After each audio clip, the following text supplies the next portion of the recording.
ಭಾರತವನ್ನು ಒಂದು ಉಪಖಂಡ ಎಂದು ಕರೆಯಲು ಕಾರಣವೇನು ಅಂತಕ್ಕಂಥದ್ದು ಪ್ರಶ್ನೆ. ಈ ಒಂದು ಪ್ರಶ್ನೆಗೆ ಉತ್ತರ ನೋಡ್ತೀವಿ. ಪ್ರಾಚೀನ ಕಾಲದಿಂದಲೂ ನಮ್ಮ ದೇಶದಲ್ಲಿ ವಿವಿಧತೆಯಲ್ಲಿ ಏಕತೆಯನ್ನು ಕಾಣಬಹುದು. ಈ ವೈವಿಧ್ಯವು ನಮ್ಮ ದೇಶಕ್ಕೆ ಯಾವ ದೇಶದಲ್ಲೂ ಇರದಂತಹ ಶ್ರೀಮಂತಿಕೆಯನ್ನು ಕೊಟ್ಟಿದೆ.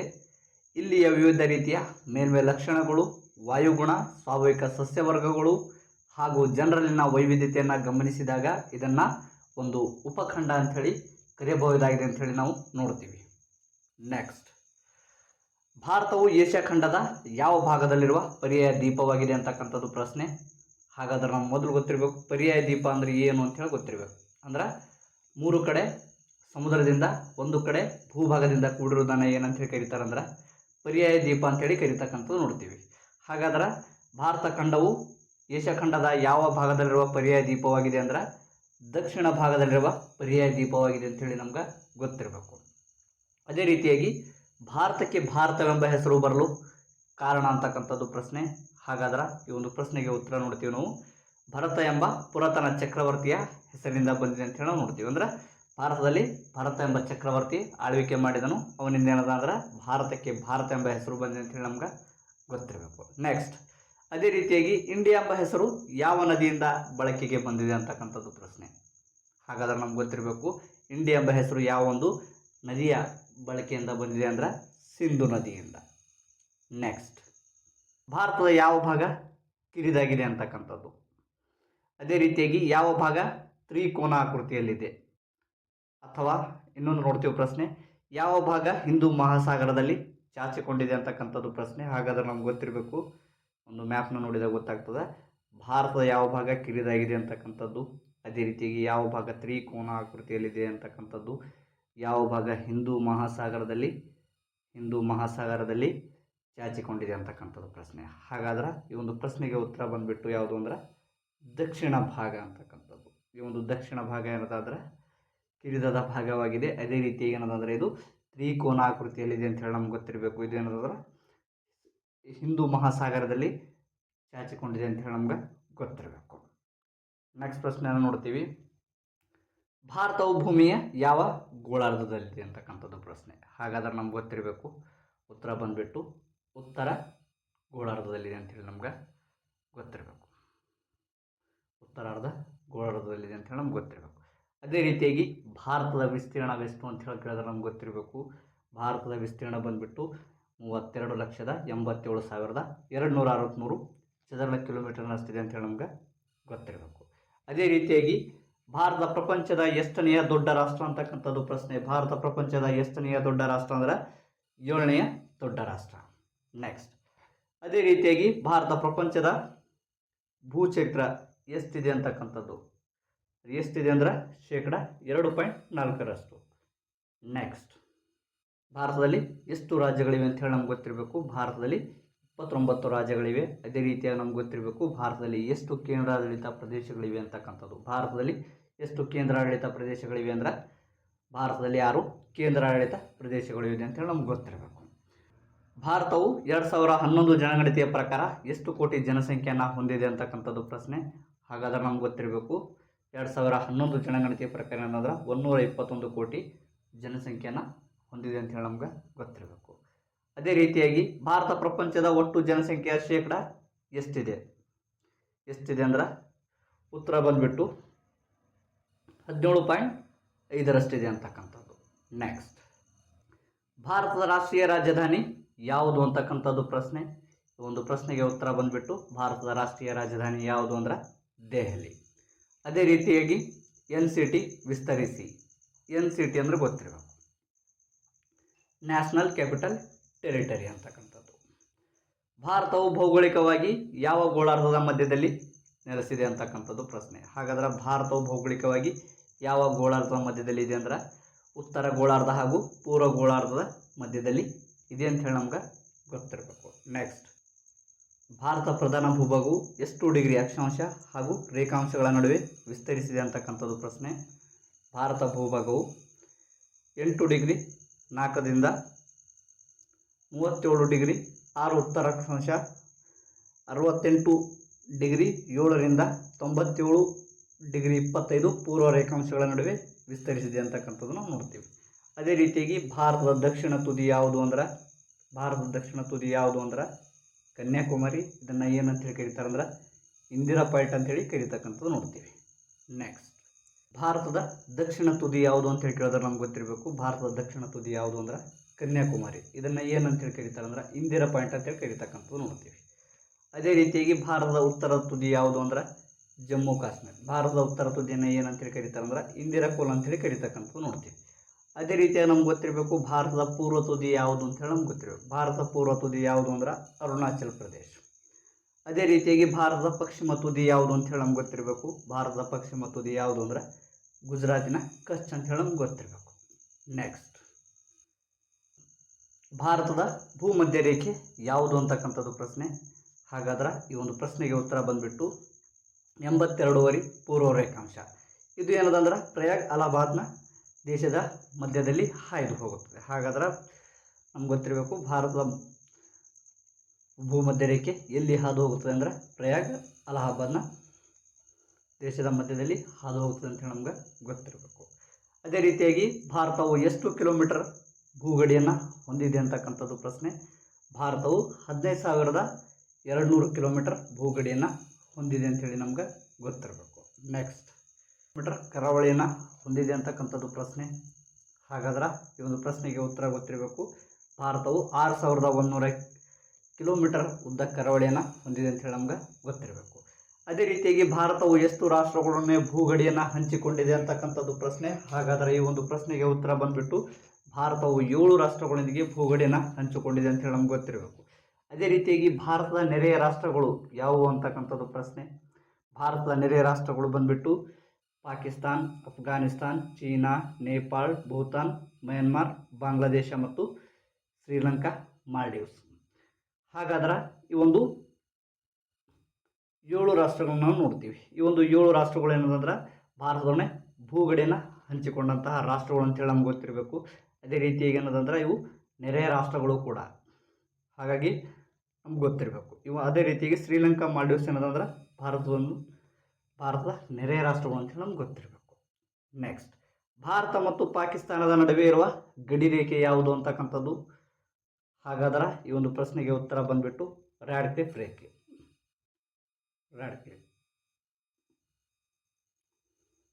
ನೆಕ್ಸ್ಟ್, ಭಾರತ ಮತ್ತು ಚೀನಾದ ನಡುವೆ ಇರುವ ಗಡಿ ರೇಖೆ ಯಾವುದು ಅಂತಕ್ಕಂಥದ್ದು ಪ್ರಶ್ನೆ. ಭಾರತ ಮತ್ತು ಚೀನಾದ ನಡುವೆ ಇರತಕ್ಕಂತಹ ಗಡಿ ರೇಖೆ ಯಾವುದು ಅಂದ್ರೆ ಮ್ಯಾಕ್ಮೋಹನ್ ರೇಖೆ. ಅದೇ ರೀತಿಯಾಗಿ ಭಾರತ ಮತ್ತು ಅಫ್ಘಾನಿಸ್ತಾನದ ನಡುವೆ ಇರುವ ಗಡಿ ರೇಖೆ ಯಾವುದು ಅಂತಕ್ಕಂಥದ್ದು. ಹಾಗಾದರೆ ಯಾವುದು ಅಂದ್ರೆ ಡ್ಯೂರಾಂಡ್ ರೇಖೆ. ನೆಕ್ಸ್ಟ್, ಭೌಗೋಳಿಕ ಲಕ್ಷಣದ ಆಧಾರದ ಮೇಲೆ ಭಾರತ ದೇಶವನ್ನು ಎಷ್ಟು ವಿಭಾಗಗಳಾಗಿ ವಿಂಗಡಿಸಲಾಗಿದೆ ಅಂತಕ್ಕಂಥದ್ದು ಪ್ರಶ್ನೆ. ಹಾಗಾದ್ರೆ ಈ ಒಂದು ಪ್ರಶ್ನೆಗೆ ಉತ್ತರ ಬಂದ್ಬಿಟ್ಟು 4 ಅಂತಕ್ಕಂಥದ್ದು. ಹಾಗಾದ್ರೆ ಅವುಗಳು ಯಾವುವು ಅಂತೇಳಿ ನಮ್ಗೆ ಗೊತ್ತಿರಬೇಕು. ಉತ್ತರದ ಪರ್ವತಗಳು, ಉತ್ತರ ಭಾರತದ ಮಹಾಮೈದಾನ, ಪರ್ಯಾಯ ಪ್ರಸ್ಥಭೂಮಿ, ಕರಾವಳಿ ಪ್ರದೇಶಗಳು. ಇವೇನಂದ್ರೆ 4 ವಿಭಾಗಗಳಾಗಿ ವಿಂಗಡಿಸಲಾಗಿರ್ತಕ್ಕಂಥದ್ದು ನೋಡ್ತೀವಿ. ಹಾಗಾದ್ರೆ ಇವುಗಳನ್ನು ಯಾವ ಒಂದು ಆಧಾರದ ಮೇಲೆ ವಿಂಗಡಿಸಲಾಗಿದೆ ಅಂತೇಳಿ ಪ್ರಶ್ನೆಯನ್ನು ಕೇಳ್ತಕ್ಕಂಥದ್ದು ನೋಡ್ತೀವಿ. ಸೊ ಹಾಗಾಗಿ ನಮ್ಗೆ ಗೊತ್ತಿರಬೇಕು ಇವುಗಳನ್ನ ಭೌಗೋಳಿಕ ಲಕ್ಷಣಗಳ ಆಧಾರದ ಮೇಲೆ ಏನಂದ್ರೆ ಭಾರತವನ್ನು 4 ವಿಭಾಗಗಳಾಗಿ ವಿಂಗಡಿಸಲಾಗಿದೆ ಅಂತೇಳಿ ನಮ್ಗೆ ಗೊತ್ತಿರಬೇಕು. ಅದೇ ರೀತಿಯಾಗಿ ನಾವು ನೋಡ್ತೀವಿ ನೆಕ್ಸ್ಟ್ ಪ್ರಶ್ನೆ. ಉತ್ತರ ಪರ್ವತದಲ್ಲಿ ಬರುವ ಯಾವ ಪರ್ವತ ಶ್ರೇಣಿಯು ಅತಿ ಎತ್ತರದ ಶಿಖರಗಳನ್ನು, ಆಳವಾದ ಕಣಿವೆಗಳನ್ನು, ಹಿಮ ನದಿಯನ್ನು ಹೊಂದಿದೆ ಅಂತಕ್ಕಂಥದ್ದು ಪ್ರಶ್ನೆ. ಹಾಗಾದ್ರೆ ಈ ಒಂದು ಪ್ರಶ್ನೆಗೆ ಉತ್ತರ ಬಂದ್ಬಿಟ್ಟು ಹಿಮಾಲಯ ಪರ್ವತ ಶ್ರೇಣಿ. ಈ ಒಂದು ಹಿಮಾಲಯ ಪರ್ವತ ಶ್ರೇಣಿಯು ಅತಿ ಎತ್ತರವಾದ ಶಿಖರಗಳನ್ನು ಹೊಂದಿರತಕ್ಕಂಥದ್ದು ನೋಡ್ತೀವಿ. ಅದೇ ರೀತಿಯಾಗಿ ಆಳವಾದ ಕಣಿವೆಗಳನ್ನು ಹೊಂದಿರತಕ್ಕಂಥದ್ದು ನೋಡ್ತೀವಿ. ಹಿಮ ನದಿಯನ್ನು ಹೊಂದಿರತಕ್ಕಂಥದ್ದು ನೋಡ್ತೀವಿ. ನೆಕ್ಸ್ಟ್, ಹಿಮಾಲಯ ಪರ್ವತ ಶ್ರೇಣಿಯು ಎಲ್ಲಿಂದ ಪ್ರಾರಂಭವಾಗುತ್ತದೆ, ಅದು ಎಷ್ಟು ಕಿಲೋಮೀಟರ್ ಉದ್ದವಾಗಿದೆ ಅಂತಕ್ಕಂಥದ್ದು ಪ್ರಶ್ನೆ. ಹಾಗಾದರೆ ನಮ್ಗೆ ಗೊತ್ತಿರಬೇಕು ಹಿಮಾಲಯ ಪರ್ವತ ಶ್ರೇಣಿಯು ಪಾಮೀರ್ ಗ್ರಂಥಿಯಿಂದ ಪ್ರಾರಂಭವಾಗಿ ಪೂರ್ವದಲ್ಲಿ ಅರುಣಾಚಲ್ ಪ್ರದೇಶವರೆಗೆ ಸುಮಾರು 2,500 ಕಿಲೋಮೀಟರ್ ಉದ್ದವಾಗಿದೆ ಅಂತ ಹೇಳಿ ಗೊತ್ತಿರಬೇಕು. ಅದೇ ರೀತಿಯಾಗಿ ನೆಕ್ಸ್ಟ್ ಪ್ರಶ್ನೆಯನ್ನು ನೋಡ್ತೀವಿ. ಮಡಿಕೆ ಪರ್ವತಗಳು ಎಷ್ಟು ಪ್ರಮುಖ ಶ್ರೇಣಿಗಳನ್ನು ಒಳಗೊಂಡಿದೆ ಅಂತಕ್ಕಂಥದ್ದು ಪ್ರಶ್ನೆ. ಹಾಗಾದ್ರೆ ಈ ಒಂದು ಪ್ರಶ್ನೆಗೆ ಉತ್ತರ ಬಂದ್ಬಿಟ್ಟು 3 ಅಂತಕ್ಕಂಥದ್ದು. ಹಾಗಾದ್ರೆ ಯಾವುವು ಅಂತೇಳಿ ನಮ್ಗೆ ಗೊತ್ತಿರಬೇಕು. ಶಿವಾಲಿಕ್ ಶ್ರೇಣಿ, ಇದನ್ನು ಹಿಮಾಲಯದ ಪಾದಬೆಟ್ಟಗಳು ಅಂತೇಳಿ ಕರೀತಕ್ಕಂಥದ್ದು ನೋಡ್ತೀವಿ. ಅದೇ ರೀತಿಯಾಗಿ 2ನೇದು ಹಿಮಾಚಲ, ಇದನ್ನು ಮಧ್ಯ ಹಿಮಾಲಯ ಅಂಥೇಳಿ ಕರೀತಕ್ಕಂಥದ್ದು ನೋಡ್ತೀವಿ. ಅದೇ ರೀತಿಯಾಗಿ ಮೂರನೇ ನೋಡ್ತೀವಿ ನಾವು ಮಹಾ ಹಿಮಾಲಯ, ಇದನ್ನು ಹಿಮಾದ್ರಿ ಅಂಥೇಳಿ ಕರೀತಕ್ಕಂಥದ್ದು ನೋಡ್ತೀವಿ. ನೆಕ್ಸ್ಟ್, ಶಿವಾಲಿಕ್ ಶ್ರೇಣಿಯ ಮತ್ತೊಂದು ಹೆಸರು ಅಂತಕ್ಕಂಥದ್ದು ಪ್ರಶ್ನೆ. ಹಾಗಾದ್ರೆ ಈ ಒಂದು ಪ್ರಶ್ನೆಗೆ ಉತ್ತರ ಬಂದ್ಬಿಟ್ಟು ಶಿವಾಲಿಕ್ ಶ್ರೇಣಿಯ ಮತ್ತೊಂದು ಹೆಸರು ಯಾವುದು ಅಂದ್ರೆ ಹಿಮಾಲಯದ ಪಾದ ಬೆಟ್ಟಗಳು ಅಂತೇಳಿ ಕರೀತಕ್ಕಂಥದ್ದು ನೋಡ್ತೀವಿ. ನೆಕ್ಸ್ಟ್, ಭಾರತದ ಭೂಸ್ವರೂಪ ವಿಭಾಗಗಳಲ್ಲಿ ಯಾವುದು ಇತ್ತೀಚಿನ ಅವಧಿಯಲ್ಲಿ ನಿರ್ಮಿತವಾಗಿದೆ? ಯಾವುದು ಇತ್ತೀಚಿನ ಅಂತಕ್ಕಂಥದ್ದು. ಹಾಗಾದರೆ ಇತ್ತೀಚಿನ ಅವಧಿಯಲ್ಲಿ ನಿರ್ಮಿತವಾಗಿರ್ತಕ್ಕಂಥದ್ದು ಯಾವುದು ಅಂದ್ರೆ ಶಿವಾಲಿಕ್ ಶ್ರೇಣಿ. ನೆಕ್ಸ್ಟ್, ಡೋನ್ಗಳು ಎಂದರೇನು? ಡೋನ್ಗಳಂದ್ರೆ ಏನು ಅಂತ ಹೇಳಿ ನಮ್ಗೆ ಗೊತ್ತಿರಬೇಕು. ಸಮತಟ್ಟಾದ ಕಿರಿದಾದ ಮೈದಾನಗಳಿಗೆ ಡೋನ್ ಎಂದು ಕರೆಯುವರು. ಹಾಗಾದ್ರೆ ಡೋನ್ಗಳಂದ್ರೆ ಸಮತಟ್ಟಾದ ಕಿರಿದಾದ ಮೈದಾನಗಳಿಗೆ ಏನಂತೇಳಿ ಕರೀತಾರೆ ಅಂದ್ರೆ ಡೋನ್ಗಳಂತೇಳಿ ಕರೀತಕ್ಕಂಥ ನೋಡ್ತೀವಿ. ಉದಾಹರಣೆಗೆ ಡೆಹ್ರಾ ಡೋನ್. ನೆಕ್ಸ್ಟ್, ಹಿಮಾಲಯದ ಪರ್ವತಗಳಲ್ಲಿ ಅತಿ ಎತ್ತರವಾದ ಹಾಗೂ ಮೊದಲು ನಿರ್ಮಿತಗೊಂಡಿರುವ ಸರಣಿ ಯಾವುದು ಅಂತಕ್ಕಂಥದ್ದು ಪ್ರಶ್ನೆ. ಹಾಗಾದರೆ ನಮ್ಗೆ ಗೊತ್ತಿರಬೇಕು. ಈ ಒಂದು ಪ್ರಶ್ನೆಗೆ ಉತ್ತರ ಬಂದ್ಬಿಟ್ಟು ಹಿಮಾಲಯ ಪರ್ವತಗಳಲ್ಲಿ ಅತಿ ಎತ್ತರವಾದ ಹಾಗೂ ಮೊದಲು ನಿರ್ಮಿತಗೊಂಡಿರುವ ಸರಣಿ ಯಾವುದು ಅಂದ್ರೆ ಮಹಾ ಹಿಮಾಲಯ. ಇದನ್ನು ಹಿಮಾದ್ರಿ ಅಂತೇಳಿ ಕೂಡ ಕರೀತಕ್ಕಂಥದ್ದು ನೋಡ್ತೀವಿ. ಹಾಗಾದ್ರೆ ಇದನ್ನು ಹಿಮಾದ್ರಿ ಅಂತೇಳಿ ಕರೆಯಲು ಕಾರಣ ಗೊತ್ತಿರಬೇಕು. ಹಾಗಾದ್ರೆ ಈ ಒಂದು ಪ್ರಶ್ನೆಗೆ ಉತ್ತರ ನೋಡ್ತೀವಿ ನಾವು. ಇದು ಸಂಪೂರ್ಣವಾಗಿ ಏನದಂದ್ರೆ ಹಿಮದಿಂದ ಆವೃತವಾಗಿರ್ತಕ್ಕಂಥ ನೋಡ್ತೀವಿ, ಅಂದ್ರೆ ಹಿಮದಿಂದ ರಚನೆಯನ್ನಗೊಂಡಿರ್ತಕ್ಕಂಥದ್ದು ನೋಡ್ತೀವಿ. ಸೊ ಹಾಗಾಗಿ ಇದನ್ನು ಏನಂತೇಳಿ ಕರೀತಾರೆ ಅಂದ್ರೆ ಹಿಮಾದ್ರಿ ಅಂತೇಳಿ ಕರೀತಕ್ಕಂಥದ್ದು ನೋಡ್ತೀವಿ. ನೆಕ್ಸ್ಟ್, ಪ್ರಪಂಚದಲ್ಲಿಯೇ ಅತ್ಯುನ್ನತ ಎತ್ತರವಾದ ಶಿಖರ ಯಾವುದು ಅಂತಕ್ಕಂಥದ್ದು ಪ್ರಶ್ನೆ. ಹಾಗಾದರೆ ಈ ಒಂದು ಪ್ರಶ್ನೆಗೆ ಉತ್ತರ ಬಂದ್ಬಿಟ್ಟು ಪ್ರಪಂಚದಲ್ಲಿಯೇ ಅತ್ಯುನ್ನತವಾದ ಶಿಖರ ಯಾವುದು ಅಂದ್ರೆ ಮೌಂಟ್ ಎವರೆಸ್ಟ್. ಅದೇ ರೀತಿಯಾಗಿ ಇದರ ಒಂದು ಎತ್ತರ ಎಷ್ಟು ಅಂತ ಹೇಳಿ ನಮ್ಗೆ ಗೊತ್ತಿರಬೇಕು. ಇದರ ಎತ್ತರ ಬಂದ್ಬಿಟ್ಟು 8848 ಮೀಟರ್ ಎತ್ತರವನ್ನು ಹೊಂದಿರತಕ್ಕಂಥದ್ದು ನೋಡ್ತೀವಿ. ಹಾಗಾದರೆ ಇದು ಎಲ್ಲಿ ಬರುತ್ತದೆ ಅಂತ ಹೇಳಿ ನಮ್ಗೆ ಗೊತ್ತಿರಬೇಕು. ಇದು ಎಲ್ಲಿ ಬರ್ತದೆ ಅಂದ್ರೆ ನೇಪಾಳ ಮತ್ತು ಟಿಬೆಟ್ನ ಮಧ್ಯದಲ್ಲಿ ಬರ್ತಕ್ಕಂಥದ್ದು ನೋಡ್ತೀವಿ. ನೆಕ್ಸ್ಟ್, ಗಂಗಾ ನದಿಯ ಉಗಮ ಸ್ಥಾನ ಯಾವುದು ಅಂತಕ್ಕಂಥದ್ದು ಪ್ರಶ್ನೆ. ಹಾಗಾದ್ರೆ ಈ ಒಂದು ಪ್ರಶ್ನೆಗೆ ಉತ್ತರ ಬಂದ್ಬಿಟ್ಟು ಗಂಗಾ ನದಿಯ ಉಗಮ ಸ್ಥಾನ ಯಾವುದು ಅಂದ್ರೆ ಗಂಗೋತ್ರಿ. ಮಹಾ ಹಿಮಾಲಯ ಸರಣಿಯಲ್ಲಿ ಉತ್ತರಕ್ಕಿರುವ ಮಡಿಕೆ ಪರ್ವತಗಳನ್ನು ಏನೆಂದು ಕರೆಯುತ್ತಾರೆ ಅಂತಕ್ಕಂಥದ್ದು ಪ್ರಶ್ನೆ. ಮಹಾ ಹಿಮಾಲಯ ಸರಣಿಯ ಉತ್ತರಕ್ಕಿರುವ ಮಡಿಕೆ ಪರ್ವತವನ್ನು ಏನಂತೇಳಿ ಕರೀತಾರೆ ಅಂದರೆ ಇದನ್ನು ಹೊರ ಹಿಮಾಲಯವೆಂದು ಕರೀತಕ್ಕಂಥದ್ದು ನೋಡ್ತೀವಿ. ಇದರಲ್ಲಿ ಏನದ ಅಂದ್ರೆ ಕಾರಕೋರಂ ಪರ್ವತ ಶ್ರೇಣಿ ಮತ್ತು ಕೈಲಾಸ ಪರ್ವತಗಳಿವೆ ಅಂತ ಹೇಳಿ ನಮ್ಗೆ ಗೊತ್ತಿರಬೇಕು. ನೆಕ್ಸ್ಟ್, ಭಾರತದಲ್ಲಿ ಅತಿ ಎತ್ತರವಾದ ಶಿಖರ ಯಾವುದು ಅಂತಕ್ಕಂಥದ್ದು ಪ್ರಶ್ನೆ. ಭಾರತದಲ್ಲಿ ಕೇಳಿದಾಗ ಏನಂದ್ರೆ ಅತಿ ಎತ್ತರವಾದ ಶಿಖರ ಯಾವುದು ಅಂದ್ರೆ ಈ ಒಂದು ಪ್ರಶ್ನೆಗೆ ಉತ್ತರ ಗೊತ್ತಿರಬೇಕು. ಹಾಗಾದ್ರೆ ಈ ಒಂದು ಪ್ರಶ್ನೆಗೆ ಉತ್ತರ ಬಂದ್ಬಿಟ್ಟು ಗ್ಯಾಡ್ವಿನ್ ಅಸ್ಟಿನ್, ಇದನ್ನು K2 ಅಂತೇಳಿ ಕರೀತಕ್ಕಂಥದ್ದು ನೋಡ್ತೀವಿ. ಇದರ ಒಂದು ಎತ್ತರ ಬಂದ್ಬಿಟ್ಟು 8611 ಮೀಟರ್ ಹೇಳಿ ನಮ್ಗೆ ಗೊತ್ತಿರಬೇಕು. ಅದೇ ರೀತಿಯಾಗಿ ಏನದಂದ್ರೆ ಈ ಒಂದು ಪ್ರದೇಶದಲ್ಲಿ ಏನದಂದ್ರೆ ಲಡಾಖ್ ಪ್ರಸ್ಥಭೂಮಿಯು ಕೂಡ ಕಂಡು ಬರ್ತಕ್ಕಂಥದ್ದು ನೋಡ್ತೀವಿ. ನೆಕ್ಸ್ಟ್, ಹಿಮಾಲಯದ ಮಹತ್ವ ಅಥವಾ ಪ್ರಯೋಜನಗಳು. ಹಿಮಾಲಯದ ಒಂದು ಮಹತ್ವಗಳು ನಮ್ಗೆ ಗೊತ್ತಿರಬೇಕು. ಹಿಮಾಲಯ ಪರ್ವತ ಶ್ರೇಣಿಗಳು ಭಾರತದ ಜನಜೀವನದ ಮೇಲೆ ಅಪಾರ ಪ್ರಭಾವವನ್ನು ಬೀರುತ್ತವೆ. ಅದೇ ರೀತಿಯಾಗಿ ಇವು ಭಾರತಕ್ಕೆ ರಕ್ಷಣೆಯನ್ನು ಒದಗಿಸುತ್ತವೆ. ಉತ್ತರ ಏಷ್ಯಾದಿಂದ ಬೀಸುವ ಶೀತ ಗಾಳಿಯನ್ನು ತಡೆಹಿಡಿಯುತ್ತವೆ. ಅದೇ ರೀತಿಯಾಗಿ ನದಿಗಳ ಉಗಮ ಪ್ರದೇಶವಾಗಿದೆ. ಅಂದರೆ ಹಿಮಾಲಯದಲ್ಲಿ ಬಹಳಷ್ಟು ನದಿಗಳು ಉಗಮವನ್ನು ಆಗ್ತಕ್ಕಂಥದ್ದು ನೋಡ್ತೀವಿ. ಅದೇ ರೀತಿಯಾಗಿ ಹಿಮಾಲಯ ಪರ್ವತಗಳು ಜಲ ವಿದ್ಯುತ್ ಶಕ್ತಿ ಉತ್ಪಾದನೆಗೆ ಅನುಕೂಲವಾಗಿವೆ. ಇದು ವಿಶಾಲವಾದ ಮೈದಾನಗಳನ್ನು ನಿರ್ಮಿಸಿವೆ. ವೈವಿಧ್ಯಮಯ ಸಸ್ಯ ಮತ್ತು ಪ್ರಾಣಿ ಸಂಕುಲಗಳಿಗೆ ಆಶ್ರಯ ತಾಣವಾಗಿವೆ. ಅಪಾರ ಪ್ರಮಾಣದ ಖನಿಜ ಸಂಪನ್ಮೂಲಗಳನ್ನು ಒಳಗೊಂಡಿವೆ. ಪ್ರವಾಸೋದ್ಯಮ ಮತ್ತು ಧಾರ್ಮಿಕ ಕೇಂದ್ರಗಳಿಗೆ ಪ್ರಾಮುಖ್ಯತೆಯನ್ನು ಪಡೆದಿವೆ ಅಂತ ನಮ್ಗೆ ಗೊತ್ತಿರಬೇಕು. ನೆಕ್ಸ್ಟ್, ಉತ್ತರ ಮಹಾಮೈದಾನದ ಇನ್ನೊಂದು ಹೆಸರು ಯಾವುದು ಅಂತಕ್ಕಂಥದ್ದು ಪ್ರಶ್ನೆ. ಈ ಒಂದು ಉತ್ತರ ಮೈದಾನವನ್ನು ಇನ್ನೊಂದು ಯಾವ ಹೆಸರಿನಿಂದ ಕರೀತಾರೆ ಅಂದ್ರೆ ಇದನ್ನು ಸಟ್ಲೇಜ್ ಗಂಗಾ ಮೈದಾನ ಅಂತೇಳಿ ಕರೀತಕ್ಕಂಥದ್ದು ನೋಡ್ತೀವಿ.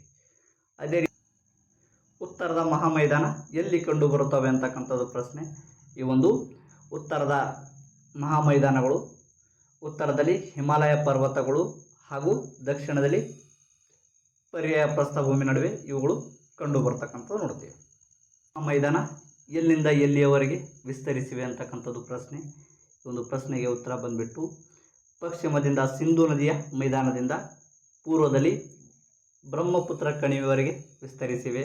ಅದೇ ರೀತಿಯಾಗಿ ಪಶ್ಚಿಮದಿಂದ ಪೂರ್ವಕ್ಕೆ ಸುಮಾರು 2400 ಕಿಲೋಮೀಟರ್ ಉದ್ದವಾಗಿರುವ ಈ ಮೈದಾನವು 70ರಿಂದ 500 ಕಿಲೋಮೀಟರ್ ಅಗಲವಾಗಿವೆ ಅಂತ ಹೇಳಿ ನಮ್ಗೆ ಗೊತ್ತಿರಬೇಕು. ಈ ಮೈದಾನವು ಏನಂದ್ರೆ ಬಹುತೇಕವಾಗಿ ಏನಂದ್ರೆ ಸಮತಟ್ಟಾಗಿದೆ ಅಂತ ಹೇಳಿ ನಮ್ಗೆ ಗೊತ್ತಿರಬೇಕು. ನೆಕ್ಸ್ಟ್, ಉತ್ತರದ ಮಹಾಮೈದಾನವು ಯಾವ ಮಣ್ಣಿಂದ ನಿರ್ಮಿತವಾಗಿವೆ ಅಂತಕ್ಕಂಥದ್ದು ಪ್ರಶ್ನೆ. ಉತ್ತರದ ಮಹಾಮೈದಾನವು ಮೆಕ್ಕಲು ಮಣ್ಣಿನಿಂದ ನಿರ್ಮಿತವಾಗಿದೆ ಅಂತ ಹೇಳಿ ನಮ್ಗೆ ಗೊತ್ತಿರಬೇಕು. ಅಂದರೆ ನದಿಗಳು ಹೊತ್ತು ತಂದ ಹಾಕಿದ ಮೆಕ್ಕಲು ಮಣ್ಣಿನಿಂದ ಇವುಗಳು ನಿರ್ಮಿತವಾಗಿವೆ ಅಂತಕ್ಕಂಥದ್ದು ನಮ್ಗೆ ಗೊತ್ತಿರಬೇಕು. ನೆಕ್ಸ್ಟ್, ಬಬ್ಬರ್ ಎಂದರೇನು ಅಂತಕ್ಕಂಥದ್ದು ಪ್ರಶ್ನೆ. ಹಾಗಾದರೆ ಈ ಒಂದು ಪ್ರಶ್ನೆಗೆ ಉತ್ತರ ಬಂದುಬಿಟ್ಟು ಹಿಮಾಲಯದ ತಪ್ಪಲಿನ ನದಿಗಳು ಮೈದಾನವನ್ನು ಪ್ರವೇಶಿಸುವ ಕಡೆ ಅವುಗಳು ಹೊತ್ತು ತಂದ ದಪ್ಪ ಶಿಲಾ ಚೂರುಗಳನ್ನು ಸಂಚಯಿಸಿದೆ. ಇದನ್ನೇ ಏನಂತೇಳಿ ಕರೀತಾರೆ ಅಂದ್ರೆ ಬಬ್ಬರ್ ಅಂಥೇಳಿ ಕರೀತಕ್ಕಂಥ ನೋಡ್ತೇವೆ. ಅದೇ ರೀತಿ ಬಂಗಾರ ಅಂದರೆ ಏನು ಅಂತ ಹೇಳಿ ನಮ್ಗೆ ಗೊತ್ತಿರಬೇಕು. ಬಂಗಾರ ಅಂದ್ರೆ ಪುರಾತನ ಕಾಲದಲ್ಲಿ ಸಂಚಯಿತವಾಗಿರುವ ಮೆಕ್ಕಲು ಮಣ್ಣಿನ ವಲಯವನ್ನು ಏನಂತೇಳಿ ಕರೀತಾರೆ ಅಂದ್ರೆ ಬಂಗಾರ ಅಂಥೇಳಿ ಕರೀತಕ್ಕಂಥದ್ದು ನೋಡ್ತೀವಿ. ಅಂದರೆ ಪುರಾತನ ಕಾಲದಲ್ಲಿ ಸಂಚಯಿತವಾಗಿರುವ ಮೆಕ್ಕಲು ಮಣ್ಣಿನ ವಲಯವನ್ನು ಅಥವಾ ಪ್ರದೇಶವನ್ನು ಬಂಗಾರ ಅಂಥೇಳಿ ಕರೀತಕ್ಕಂಥದ್ದು ನೋಡ್ತೀವಿ. ನೆಕ್ಸ್ಟ್,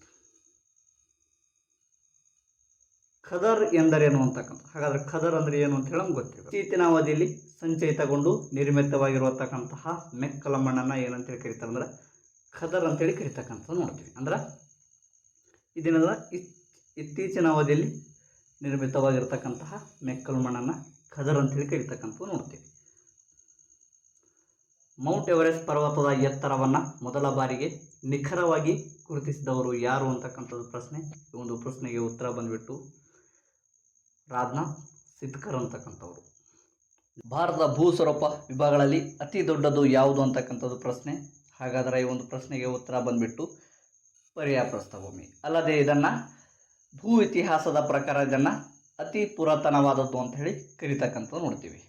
ಅದೇ ರೀತಿಯ ನಮ್ಗೆ ಗೊತ್ತಿರಬೇಕು, ಭೂಖಂಡಗಳ ಆರಂಭದಲ್ಲಿದ್ದ ಗೋಂಡ್ವಾನ ಭೂರಾಶಿಯ ಒಂದು ಭಾಗವಾಗಿದೆ ಅಂಥೇಳಿ ಇದನ್ನು ಭೂವಿಜ್ಞಾನಿಗಳು ಅಭಿಪ್ರಾಯಪಟ್ಟಿದ್ದಾರೆ ಅಂತ ಹೇಳಿ ನಮ್ಗೆ ಗೊತ್ತಿರಬೇಕು. ನೆಕ್ಸ್ಟ್, ಪರ್ಯಾಯ ಪ್ರಸ್ಥಭೂಮಿಯ ಉತ್ತರ ಭಾಗದಲ್ಲಿ ಬರುವ ಪ್ರಮುಖ ಪ್ರಸ್ಥಭೂಮಿಗಳು ಯಾವುವು ಅಂಥೇಳಿ ನಾವು ನೋಡ್ತೀವಿ. ಈ ಒಂದು ಪ್ರಶ್ನೆಗೆ ಉತ್ತರ ಬಂದುಬಿಟ್ಟು ವಿಂಧ್ಯ ಪರ್ವತಗಳು, ಸಾತ್ಪುರ ಬೆಟ್ಟ, ರವಾಳಿ ಬೆಟ್ಟಗಳು, ಮಾಳ್ವಾ ಪ್ರಸ್ಥಭೂಮಿ, ಛೋಟನಾಗ್ಪುರ್ ಪ್ರಸ್ಥಭೂಮಿ. ಹಾಗಾದ್ರೆ ಪರ್ಯಾಯ ಪ್ರಸ್ಥಭೂಮಿಯ ಉತ್ತರ ಭಾಗದಲ್ಲಿ ಕಂಡುಬರುವ ಪ್ರಸ್ಥಭೂಮಿಗಳು ಯಾವುವು ಅಂತೇಳಿ ನಮ್ಗೆ ಗೊತ್ತಿರಬೇಕು. ಯಾವುವು ಅಂದ್ರೆ ವಿಂಧ್ಯ ಪರ್ವತ, ಸಾತ್ಪುರ ಬೆಟ್ಟ, ಅರವಳಿ ಬೆಟ್ಟಗಳು, ಮಾಳ್ವಾ ಪ್ರಸ್ಥಭೂಮಿ, ಛೋಟನಾಗ್ಪುರ್ ಪ್ರಸ್ಥಭೂಮಿ. ನೆಕ್ಸ್ಟ್, ಪರ್ಯಾಯ ಪ್ರಸ್ಥಭೂಮಿಯ ಮಧ್ಯದಲ್ಲಿ ಏನಂದ್ರೆ ನರ್ಮದಾ ಮತ್ತು ತಪತಿ ನದಿ ಹಾಗೂ ದಾಮೋದರ್ ನದಿಗಳಲ್ಲದೆ ಅನೇಕ ಚಿಕ್ಕ ನದಿಗಳು ಹರಿಯುತ್ತವೆ. ಇವುಗಳನ್ನು ಏನಂತೇಳಿ ಕರೀತಾರೆ ಅಂತೇಳಿ ನಮ್ಗೆ ಗೊತ್ತಿರಬೇಕು. ಇವುಗಳನ್ನು ಕೇಂದ್ರ ಪ್ರಸ್ಥಭೂಮಿ ಅಂತೇಳಿ ಕರೀತಕ್ಕಂಥದ್ದು ನೋಡ್ತೀವಿ. ಹಾಗಾದರೆ ಕೇಂದ್ರ ಪ್ರಸ್ಥಭೂಮಿ ಯಾವುದನ್ನು ಕರೀತಾರೆ ಅಂತೇಳಂದ್ರೆ ನರ್ಮದಾ ಮತ್ತು ತಪತಿ ನದಿ ಹಾಗೂ ದಾಮೋದರ್ ನದಿಗಳಲ್ಲದೆ ಅನೇಕ ಚಿಕ್ಕ ನದಿಗಳು ಹರಿಯುತ್ತವೆ. ಇವುಗಳನ್ನು ಏನಂತೇಳಿ ಕರೀತಾರೆ ಅಂದ್ರೆ ಕೇಂದ್ರ ಪ್ರಸ್ಥಭೂಮಿ ಅಂತೇಳಿ ಕರೀತಾರೆ. ಅಂದ್ರೆ ಪರ್ಯಾಯ ಪ್ರಸ್ಥಭೂಮಿಯ ಮಧ್ಯದಲ್ಲಿ ಇರ್ತಕ್ಕಂಥದಕ್ಕೆ ಏನಂತೇಳಿ ಕರೀತಾರೆ ಅಂದ್ರೆ ಕೇಂದ್ರ ಪ್ರಸ್ಥಭೂಮಿ ಅಂತೇಳಿ ಕರೀತಕ್ಕಂಥದ್ದು ನೋಡ್ತೀವಿ. ನೆಕ್ಸ್ಟ್, ಅದೇ ರೀತಿಯಾಗಿ ಪರ್ಯಾಯ ಪ್ರಸ್ಥಭೂಮಿಯ ದಕ್ಷಿಣದಲ್ಲಿ ಏನಿದೆ ಅಂದ್ರೆ ದಕ್ಕನ್ ಪ್ರಸ್ಥಭೂಮಿ. ಪ್ರಸ್ಥಭೂಮಿಯ ಉತ್ತರದಲ್ಲಿ ಅಂತಕ್ಕಂಥದ್ದು ಪ್ರಶ್ನೆ.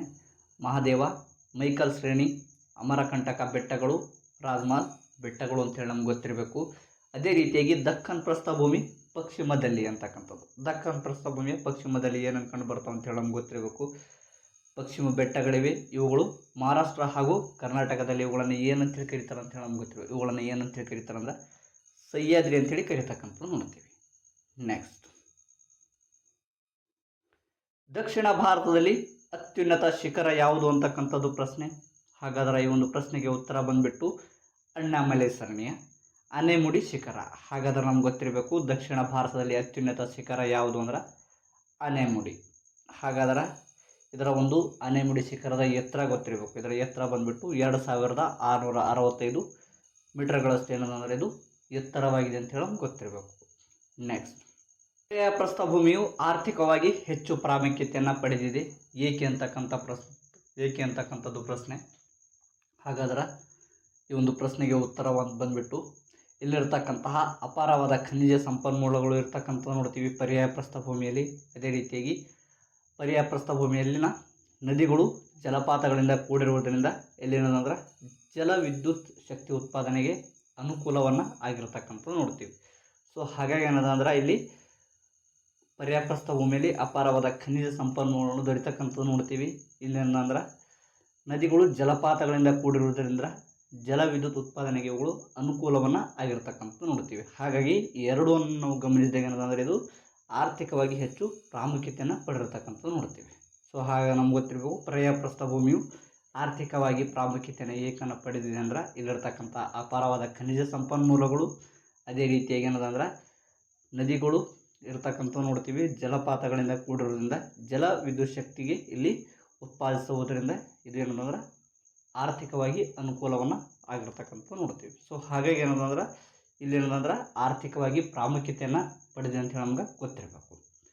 ನೆಕ್ಸ್ಟ್, ಭಾರತದ ಕರಾವಳಿಯ ಉದ್ದ ಎಷ್ಟು ಅಂತಕ್ಕಂಥದ್ದು ಪ್ರಶ್ನೆ. ಹಾಗಾದ್ರೆ ಈ ಒಂದು ಪ್ರಶ್ನೆಗೆ ಉತ್ತರ ಬಂದ್ಬಿಟ್ಟು ಭಾರತದ ಕರಾವಳಿಯ ಉದ್ದ ಎಷ್ಟು ಅಂದ್ರೆ 6100 ಕಿಲೋಮೀಟರ್.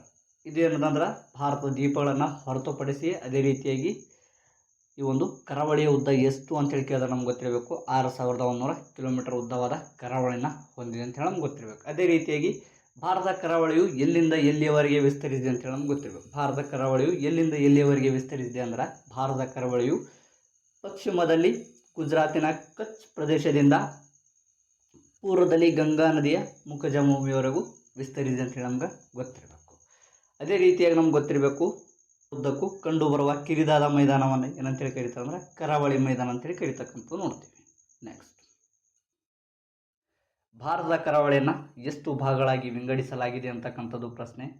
ಹಾಗಾದ್ರೆ ಈ ಒಂದು ಪ್ರಶ್ನೆಗೆ ಉತ್ತರ ಬಂದ್ಬಿಟ್ಟು ಭಾರತದ ಕರಾವಳಿಯನ್ನು 2 ಭಾಗಗಳಾಗಿ ವಿಂಗಡಿಸಲಾಗಿದೆ ಅಂತೇಳಿ ನಮ್ಗೆ ಗೊತ್ತಿರಬೇಕು. ಹಾಗಾದ್ರೆ ಯಾವುವು ಅಂತೇಳಿ ನಮ್ಗೆ ಗೊತ್ತಿರಬೇಕು.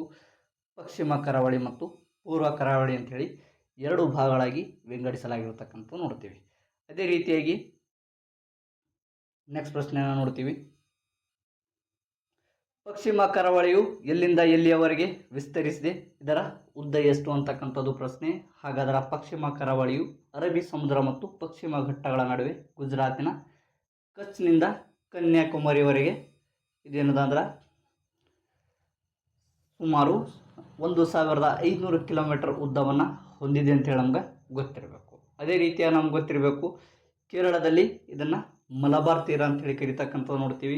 ಅದೇ ರೀತಿಯಾಗಿ ಕರ್ನಾಟಕದಲ್ಲಿ ಇದನ್ನು ಕರ್ನಾಟಕ ಅಥವಾ ಕೆನರಾ ತೀರ ಅಂತೇಳಿ ಕರೀತಕ್ಕಂಥದ್ದು ನೋಡ್ತೀವಿ. ಅದೇ ರೀತಿಯಾಗಿ ಗೋವಾ ಮತ್ತು ಮಹಾರಾಷ್ಟ್ರದಲ್ಲಿ ಇದನ್ನು ಕೊಂಕಣ ತೀರ ಅಂತೇಳಿ ಕರೀತಕ್ಕಂಥದ್ದು ನೋಡ್ತೀವಿ. ಅದೇ ರೀತಿಯಾಗಿ ನಮ್ಗೆ ಗೊತ್ತಿರಬೇಕು ಗುಜರಾತ್ನಲ್ಲಿ ಇದನ್ನು ಗುಜರಾತ್ ತೀರ ಅಂತೇಳಿ ಕರೀತಕ್ಕಂಥದ್ದು ನೋಡ್ತೀವಿ. ನೆಕ್ಸ್ಟ್, ಪಶ್ಚಿಮ ಕರಾವಳಿಯ ಮುಖ್ಯ ಬಂದರುಗಳು ಯಾವುವು ಅಂತಕ್ಕಂಥದ್ದು ಪ್ರಶ್ನೆ. ಹಾಗಾದ್ರೆ ಈ ಒಂದು ಪ್ರಶ್ನೆಗೆ ಉತ್ತರ ಬಂದ್ಬಿಟ್ಟು ಮುಂಬೈ, ಮರವಗೋವಾ, ಕೋಚಿನ್, ಕಾಡ್ಲಾ, ಕಾರವಾರ, ಮಂಗಳೂರು ಇಲ್ಲಿನಿರ್ತಕ್ಕಂತಹ ಪಶ್ಚಿಮ ಕರಾವಳಿಯ ಮುಖ್ಯ ಬಂದರುಗಳು ಅಂತೇಳಿ ನಮ್ಗೆ. ಪೂರ್ವ ಕರಾವಳಿ ಮೈದಾನ ಎಲ್ಲಿದೆ ಅಂತಕ್ಕಂಥದ್ದು ಪ್ರಶ್ನೆ. ಹಾಗಾದ್ರೆ ಈ ಒಂದು ಪ್ರಶ್ನೆಗೆ ಉತ್ತರ ಬಂದ್ಬಿಟ್ಟು ಕನ್ಯಾಕುಮಾರಿಯಿಂದ ಉತ್ತರದಲ್ಲಿ ಗಂಗಾ ನದಿ ಮುಖಜ ಭೂಮಿಯವರೆಗೆ ಪೂರ್ವ ಘಟ್ಟಗಳು ಹಬ್ಬಿವೆ ಅಂತೇಳಿ ನಮ್ಗೆ ಗೊತ್ತಿರಬೇಕು. ಪೂರ್ವ ಘಟ್ಟಗಳು ಹಾಗೂ ಬಂಗಾಳ ಕೊಲ್ಲಿಯ ನಡುವೆ ಪೂರ್ವ ಕರಾವಳಿ ಮೈದಾನವಿದೆ ಅಂಥೇಳಿ ನಮ್ಗೆ ಗೊತ್ತಿರಬೇಕು. ಹಾಗಾದ್ರೆ ಇನ್ನೊಂದು ಬಾರಿ ನೋಡೋದಾದರೆ ಕನ್ಯಾಕುಮಾರಿಯಿಂದ ಉತ್ತರದ ಗಂಗಾ ನದಿ ಮುಖಜ ಭೂಮಿಯವರೆಗೆ ಪೂರ್ವ ಘಟ್ಟಗಳು ಹಬ್ಬಿವೆ ಅಂತೇಳಿ ನಮ್ಗೆ ಗೊತ್ತಿರಬೇಕು. ಪೂರ್ವ ಘಟ್ಟ ಹಾಗೂ ಬಂಗಾಳ ಕೊಲ್ಲಿಯ ನಡುವೆ ಬರ್ತಕ್ಕಂಥದ್ದು ಯಾವುದು ಅಂದ್ರೆ ಪೂರ್ವ ಕರಾವಳಿ ಮೈದಾನ ಅಂಥೇಳಿ ನಮ್ಗೆ ಗೊತ್ತಿರಬೇಕು. ನೆಕ್ಸ್ಟ್, ಈ ಕರಾವಳಿಯು ಮೈದಾನದಲ್ಲಿ ಹೆಚ್ಚು ಅಗಲ ಮತ್ತು ಒಂದೇ ರೀತಿಯ ಸಮತಟ್ಟಾಗಿದೆ ಅಂತೇಳಿ ನಮ್ಗೆ ಗೊತ್ತಿರಬೇಕು. ಇದು ಮಹಾನದಿ, ಗೋದಾವರಿ, ಕೃಷ್ಣಾ, ಕಾವೇರಿ ನದಿಗಳ ಮುಖಜ ಭೂಮಿಗಳನ್ನು ಒಳಗೊಂಡಿದೆ ಅಂಥೇಳಿ ನಮ್ಗೆ ಗೊತ್ತಿರಬೇಕು. ನೆಕ್ಸ್ಟ್, ಪೂರ್ವ ಕರಾವಳಿಯನ್ನು ಎಷ್ಟು ಭಾಗಗಳಾಗಿ ವಿಂಗಡಿಸಲಾಗಿದೆ ಅಂತಕ್ಕಂಥದ್ದು ಪ್ರಶ್ನೆ. ಹಾಗಾದರೆ ಈ ಒಂದು ಪ್ರಶ್ನೆಗೆ ಉತ್ತರ ಬಂದ್ಬಿಟ್ಟು ಇದನ್ನು ಪೂರ್ವ ಕರಾವಳಿಯನ್ನ 2 ಭಾಗಗಳಾಗಿ ವಿಂಗಡಿಸಲಾಗಿರ್ತಕ್ಕಂಥದ್ದು ನೋಡ್ತೀವಿ. ಹಾಗಾದ್ರೆ ಯಾವುದು ಅಂತ ಹೇಳಿ ನಮ್ಗೆ ಗೊತ್ತಿರಬೇಕು. ಉತ್ಕಲ ತೀರ ಮತ್ತು ಕೋರಮಂಡಲ ತೀರ ಅಂಥೇಳಿ ಪೂರ್ವ ಕರಾವಳಿಯನ್ನು 2 ಭಾಗಗಳಾಗಿ ವಿಂಗಡಿಸಲಾಗಿರ್ತಕ್ಕಂಥದ್ದು ನೋಡ್ತೀವಿ. ಭಾರತಕ್ಕೆ ಸೇರುವ ಒಟ್ಟು ದ್ವೀಪಗಳು ಎಷ್ಟು ಅಂತ ಹೇಳಿ ಪ್ರಶ್ನೆ. ಹಾಗಾದ್ರೆ ಭಾರತಕ್ಕೆ ಸೇರುವ ಒಟ್ಟು ದ್ವೀಪಗಳು ಎಷ್ಟು ಅಂದ್ರೆ 247 ದ್ವೀಪಗಳಿವೆ ಅಂತೇಳಿ ನಮ್ಗೆ ಗೊತ್ತಿರಬೇಕು. ಹಾಗಾದ್ರೆ ಈ ಒಂದು 247 ದ್ವೀಪಗಳು ಎಲ್ಲೆಲ್ಲಿ ಕಂಡು ಬರುತ್ತವೆ ಅಂತ ಹೇಳಿ ನಮ್ಗೆ ಗೊತ್ತಿರಬೇಕು. ಎಲ್ಲೆಲ್ಲಿ ಕಂಡು ಬರ್ತವೆ ಅಂದ್ರೆ 204 ದ್ವೀಪಗಳು ಎಲ್ಲಿ ಅಂದ್ರೆ ಬಂಗಾಳ ಕೊಲ್ಲಿಯಲ್ಲಿ ಕಂಡು ಬರುತ್ತವೆ. ಅದೇ ರೀತಿಯಾಗಿ 43 ದ್ವೀಪಗಳು ಎಲ್ಲಿ ಕಂಡು ಬರ್ತಾವೆ ಅಂದ್ರೆ ಅರಬ್ಬ್ ಸಮುದ್ರದಲ್ಲಿ ಕಂಡು ಬರ್ತವೆ ಅಂತ ಹೇಳಿ ನಮ್ಗೆ ಗೊತ್ತಿರಬೇಕು. ಅದೇ ರೀತಿಯಾಗಿ ಹವಳದ ದ್ವೀಪಗಳು ಎಲ್ಲಿವೆ ಅಂತೇಳಿ ಕೂಡ ಪ್ರಶ್ನೆನ ಬರ್ತಕ್ಕಂಥ ನೋಡ್ತೀವಿ, ಸಾಧ್ಯತೆ ಇರ್ತಕ್ಕಂಥದ್ದು ನೋಡ್ತೀವಿ. ಸೊ ಹಾಗಾಗಿ ನಮ್ಗೆ ಗೊತ್ತಿರಬೇಕು ಇದು ಎಲ್ಲಿ ಕಂಡು ಬರ್ತಾವೆ ಅಂದ್ರೆ ಹವಳ ದ್ವೀಪಗಳು ಮನ್ನಾರ್ ಖಾರಿಯಲ್ಲಿ ಕಂಡು ಬರ್ತಕ್ಕಂಥದ್ದು ನೋಡ್ತೀವಿ. ನೆಕ್ಸ್ಟ್, ಅಂಡಮಾನ್ ಮತ್ತು ನಿಕೋಬಾರ್ ದ್ವೀಪಗಳು ಯಾವ ಶಿಲೆಗಳಿಂದ ನಿರ್ಮಿತವಾಗಿವೆ ಅಂತಕ್ಕಂಥದ್ದು ಪ್ರಶ್ನೆ. ಈ ಒಂದು ಪ್ರಶ್ನೆಗೆ ಉತ್ತರ ಬಂದ್ಬಿಟ್ಟು ಜ್ವಾಲಾಮುಖಿ ನಿರ್ಮಿತ ಶಿಲೆಗಳಿಂದ ಏನಂದ್ರೆ ಈ ಒಂದು ಅಂಡಮಾನ್ ಮತ್ತು ನಿಕೋಬಾರ್ ದ್ವೀಪಗಳು ನಿರ್ಮಿತವಾಗಿವೆ ಅಂಥೇಳಿ ನಮ್ಗೆ ಗೊತ್ತಿರಬೇಕು. ಹಾಗಾದ್ರೆ ನೆಕ್ಸ್ಟ್ ಪ್ರಶ್ನೆ ನೋಡ್ತೀವಿ, ಇಂದಿರಾ ಪಾಯಿಂಟ್ ಯಾವ ದ್ವೀಪದಲ್ಲಿದೆ? ಈ ಒಂದು ಪ್ರಶ್ನೆಗೆ ಉತ್ತರ ಬಂದ್ಬಿಟ್ಟು ಇಂದಿರಾ ಪಾಯಿಂಟ್ ಇರ್ತಕ್ಕಂಥದ್ದು ನಿಕೋಬಾರ್ ದ್ವೀಪದಲ್ಲಿ. ಹಾಗಾದ್ರೆ ಇದನ್ನು ಏನಂತೇಳಿ ಕರೀತಾರೆ ಅಂದ್ರೆ ಭಾರತದ ದಕ್ಷಿಣ ತುದಿ ಅಂತೇಳಿ ಕರೀತಕ್ಕಂಥದ್ದು ನೋಡ್ತೀವಿ.